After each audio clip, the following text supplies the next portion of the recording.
স্নান হয়ে গেছে, স্নান করে চলে এসেছি ফুলের বাগানে ফুল তুলতে।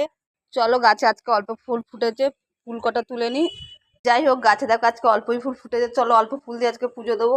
আর তার আগে দেবো আজকে আর একজনকে ফুল। চলো তোমাদের কাকে ফুল দিচ্ছি দেখাচ্ছি। এই যে আমার শাশুড়ি, ওনার মৃত্যুদিন। আমি আজকে সকালে ঘুম থেকে উঠে দেখলাম এর জন্য ফুলা মালা আনতে পারিনি। যাই হোক, গাছের একটা ফুল ওনার পায়ের চরণে দিলাম। তোমরা তোমরা ওনাকে আশীর্বাদ করো, উনি যেখানে থাকুক ভালো থাকুক সুস্থ থাকুক।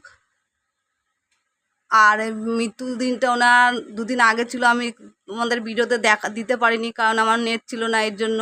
যাই হোক, ওনার পায়ে একটা ফুল দিয়েছে, এটাই আমার শান্তি। উনি যেখানে থাকুক ভালো থাকুক, আমাদের দূর থেকে আশীর্বাদ করুক। ওনাকে জানাই প্রণাম।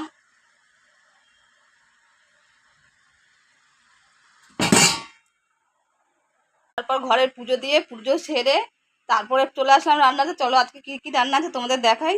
সো বন্ধুরা, আজকে সকাল সকাল রান্না কমপ্লিট করে নিলাম। তো আজকে রান্না হয়েছে দেখো শাপলা বটি, পেঁয়াজ দিয়ে মসুর ডাল, আর এদিকে দেখো আর মাছের কষা বা গ্রেভি তোমরা যাই বলো। আর এদিকে ভাত রেডি হয়ে গেছে, আজকে তাড়াতাড়ি ভাতটা হয়ে গেছে।